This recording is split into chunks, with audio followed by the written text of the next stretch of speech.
Hello friends, હું કલા રામોલિયા સુરતથી કુકિંગ સ્ટુડિયો બાય કલામાં તમારું સ્વાગત કરું છું। આજે આપણે બનાવીશું કાઠિયાવાડી સ્ટાઇલમાં એકદમ ઓથેન્ટિક રીતે દાળ ઢોકળી બનાવતા ખાટી મીઠી દાળ ઢોકળી। તમે જોઈ શકો છો કે દેખાવમાં કેટલી સરસ લાગી રહી છે ને એકદમ અલગ અલગ પીસ પણ દેખાઈ રહ્યા છે। તો ખૂબ જ સરસ રીતે બનાવતા હું તમને શીખવીશ। બધા પોતપોતાની રીતે અલગ અલગ બનાવતા જ હોય છે, પણ મારી રીતથી તમે બનાવી જોજો, ખૂબ જ ટેસ્ટી બનશે। તો ચાલો બનાવીએ ગુજરાતી ખાટી મીઠી દાળ ઢોકળી। પણ એ પહેલાં જો હજી સુધી મારી ચેનલને સબસ્ક્રાઈબ ના કરી હોય તો સબસ્ક્રાઈબ કરી લેજો અને બેલ આઇકન પર બટન દબાવી દેજો, જેથી મારા નવા વિડીયોની નોટિફિકેશન તમને મળતી રહે। તો ચાલો જોઈ લઈએ રેસીપી। એના માટે મેં અહીંયા 1/4 કપ જેટલી તુવેર દાળ લઈ લીધી છે તેને, અને હવે 1 કપ જેટલું પાણી ઉમેરી તેને 15 થી 20 મિનિટ સુધી પલળવા દઈશું। હવે 15 થી 20 મિનિટ થઈ જાય એટલે આપણે આ તુવેર દાળને કુકરમાં ટ્રાન્સફર કરી લઈશું। હવે દાળ કુકરમાં ઉમેરી દઈએ ત્યાર પછી મેં અહીંયા એક વાટકીમાં 2 ચમચી જેટલા સિંગદાણા લીધા છે, તે પણ આપણે આ રીતે રાખી અને 4 થી 5 જેટલી સીટી આપણે કરી લેવાની છે। હવે એક બાઉલ લઈ લઈશું, તેમાં અડધી વાટકી જેટલો રોટલીનો લોટ આવે છે એ લઈ લીધો છે। ત્યારબાદ તેમાં એક નાની ચમચી જેટલો ચણાનો લોટ ઉમેરવાનો છે। હવે અહીંયા 1/4 ટીસ્પૂન જેટલી હળદર, અડધી ચમચી જેટલો ગરમ મસાલો, અડધી ચમચી જેટલું લાલ મરચું, અડધી ચમચી ધાણા જીરું, મીઠું સ્વાદ અનુસાર, અને દાળ ઢોકળીને સૌથી વધારે ટેસ્ટી બનાવે એ ઇન્ગ્રીડિયન્ટ એટલે કે અજમા। અજમા મેં અહીંયા અડધી ચમચી જેટલા લીધા છે, તેને આ રીતે હાથેથી મસળી લેવાના છે અને ઉમેરી દઈશું। હવે તેમાં 1 ચમચી જેટલું તેલ ઉમેરશું અને આ બધું જ સારી રીતે મિક્સ કરી લેવાનું છે।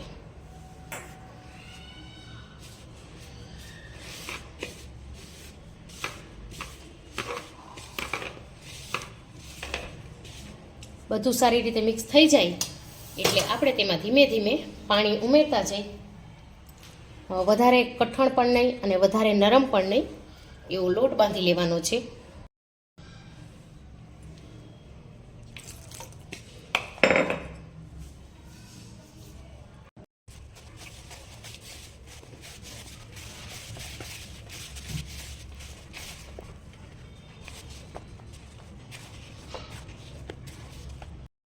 તમારે જો તરત જ વણવી હોય તો થોડો નરમ રાખવો। હું અહીંયા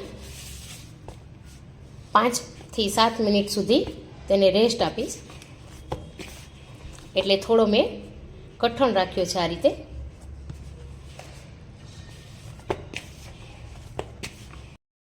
હવે આ લોટને ઢાંકીને આપણે 5 થી 7 મિનિટ સુધી રેસ્ટ કરવા દઈશું।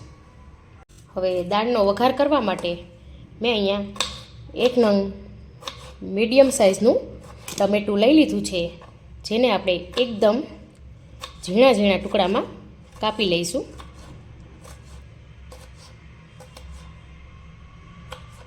આ રીતે 1 નંગ મેં તીખું મરચું લીધું છે, તમે તમારા ટેસ્ટ પ્રમાણે તીખું ઓછું વધારે લઈ શકો, એ પણ હું ઝીણું ઝીણું સમારી લઉં છું આ રીતે। અને 1 નંગ આદુનો ટુકડો લીધો છે, જેને હું આ રીતે ખમણીમાં ક્રશ કરી લઉં છું, ખમણી લઉં છું।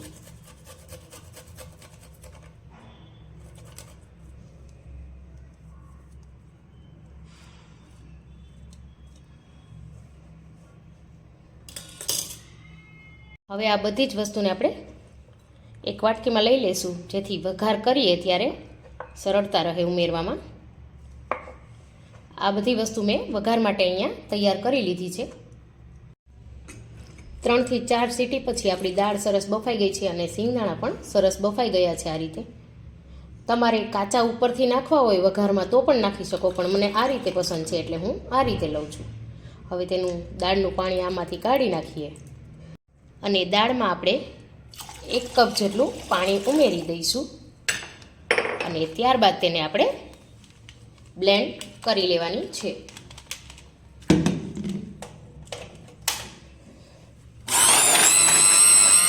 તો અહીંયા દાળ આપણી ખૂબ જ સારી રીતે બ્લેન્ડ થઈ ગઈ છે. આ રીતે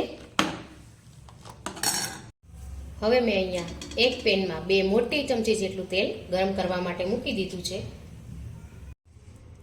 હવે તેલ થોડું ગરમ થઈ જાય એટલે આપણે તેમાં 1 ચમચી જેટલી રાઈ ઉમેરી દેવાની છે. ત્યારબાદ 1 સૂકું મરચું, 2 લવિંગ, 1 તજનો ટુકડો, અડધી ચમચી જેટલી મેથી, અડધી ચમચી જેટલું જીરું, લીમડાના પાન અને 1/4 ટીસ્પૂન જેટલી હિંગ. આ થોડી રાઈ તતડી જાય એટલે આપણે જે આ બનાવેલો મસાલો હતો એ ઉમેરી દઈશું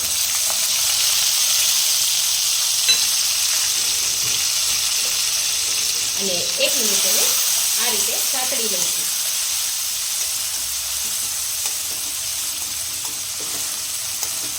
આ થોડું સંતળાઈ જાય એટલે આપણે તેમાં બેઝિક મસાલા, જેમ કે મેં મીઠું દાળ બાફતી વખતે નથી ઉમેર્યું તો હું મીઠું ઉમેરી દઉં છું અહીંયા સ્વાદ અનુસાર.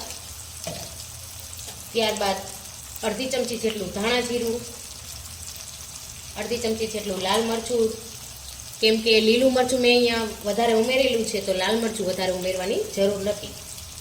અડધી ચમચી જેટલો ગરમ મસાલો, અડધી ચમચી જેટલી હળદર અને 1 ચમચી જેટલો ગોળ.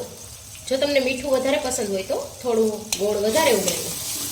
આ રીતે થોડું સંતળાઈ જાય એટલે તરત જ આપણે તેમાં બાફેલી દાળ જે ક્રશ કરીને રાખી છે તે ઉમેરી દઈશું. તમે જોઈ શકો છો કે વઘાર કેટલો સરસ દેખાઈ રહ્યો છે. હવે આપણે 10 મિનિટ પછી તમે જોઈ શકો છો કે લોટ કેટલો સરસ વણાઈ ગયો છે. આ રીતે તો તેમાં આપણે થોડું તેલ લગાવી દઈશું જેથી વણવામાં સરળતા રહે. તેલ લગાવી આ રીતે મસળી લેવાનો છે.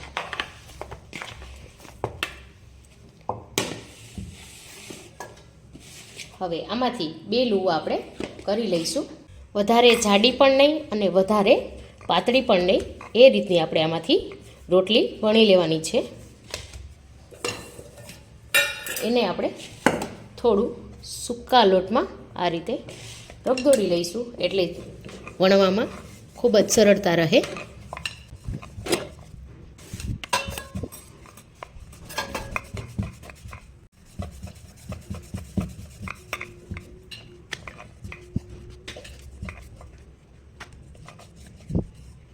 હવે આ રીતે મેં પાતળી રોટલી વણીને તૈયાર કરી લીધી છે. તમે જોઈ શકો છો કે કેટલી પતલી છે. એકદમ જાડી પણ નથી અને એકદમ પાતળી પણ નથી.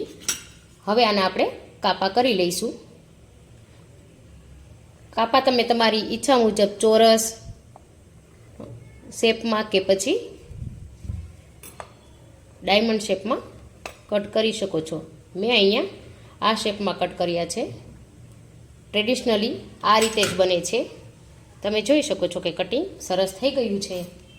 તો હવે દાળનો એક ઉભરો આવે ત્યાર પછી જ આપણે ઉમેરવાની છે, કેમ કે જો પહેલાંથી તમે ઉમેરી દેશો તો એકદમ એકબીજાને ચોંટી જશે.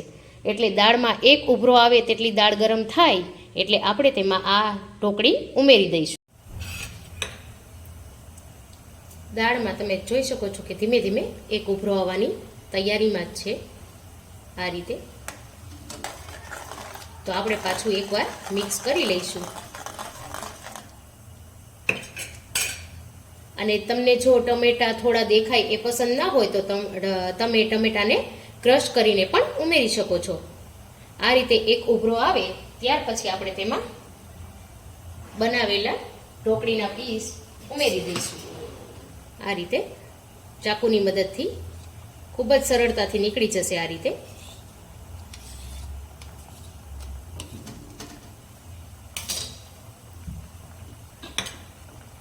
એક હળવા હાથે આ રીતે ચમચો ફેરવી દેવાનો છે અને ગેસની ફ્લેમ અહીંયા મીડિયમ રાખવાની છે.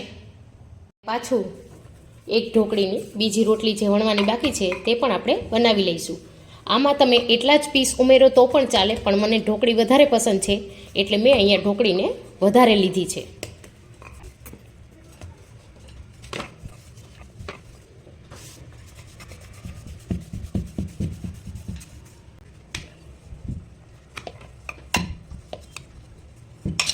હવે આ ઢોકળીના પણ આપણે પીસ કરી લઈશું અને ફટાફટ આપણે દાળમાં ઉમેરી દઈશું.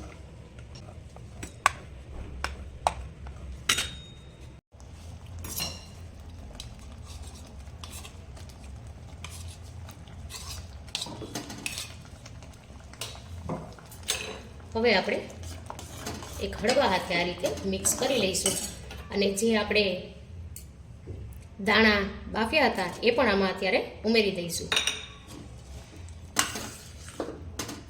દાળ ઢોકળીમાં દાણાનો ટેસ્ટ ખૂબ જ સરસ આવે છે અને તમારે જો દાણા ના નાખવા હોય તો તેનો ભૂકો પણ તમે નાખી શકો છો.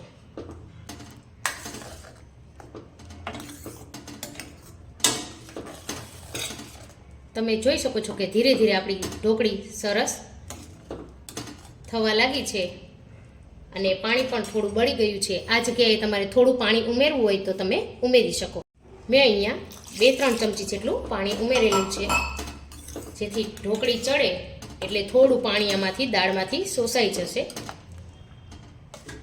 અને હવે આપણે તેને 5 થી 7 મિનિટ સુધી મીડિયમ ગેસે થવા દેવાનું છે. વચ્ચે વચ્ચે ક્યારેક તમારે તેને ચલાવી લેવું. આ રીતે તમે જોઈ શકો છો કે ઢોકળીના એકો એક પીસ અલગ છે, એકબીજા સાથે ચોટી નથી અને ખૂબ જ સરસ રીતે બની છે. આ રીતે જો તમે ઢોકળી બનાવશો તો તમારી દાળ ઢોકળી ખૂબ જ ટેસ્ટી બનશે અને એક પણ પીસ આ રીતે ચોટશે નહીં, અલગ અલગ બનશે. અહીંયા હવે આપણી ઢોકળી ખૂબ જ સરસ ચડી ગઈ છે અને તમે જોઈ શકો છો કે થોડુંક ઢોકળીમાં આ જે દાળ ઢોકળી બનાવી છે તેમાંથી પાણી પણ બળી ગયું છે.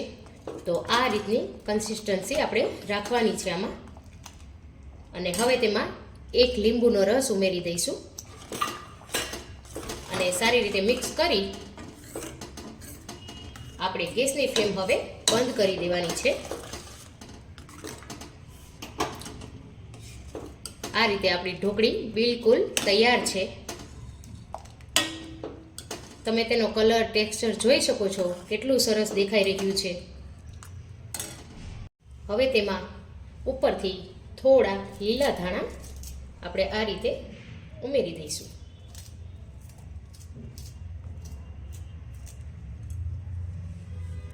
જેનાથી દાળ ઢોકળીનો ટેસ્ટ ખૂબ જ સરસ આવશે. હવે તેને આપણે એક ડીશમાં લઈ સર્વ કરી લઈશું. હવે આ ઢોકળીને આપણે એક પ્લેટ પર લઈ લઈશું અને ગરમા ગરમ સર્વ કરીશું.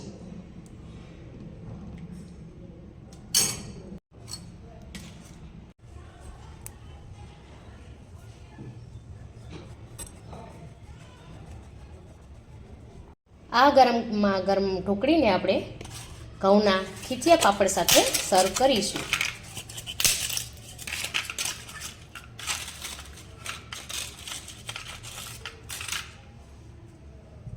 આ ઢોકળી સાથે ઓથેન્ટિક ખીચિયા પાપડ ખૂબ જ સરસ લાગે છે.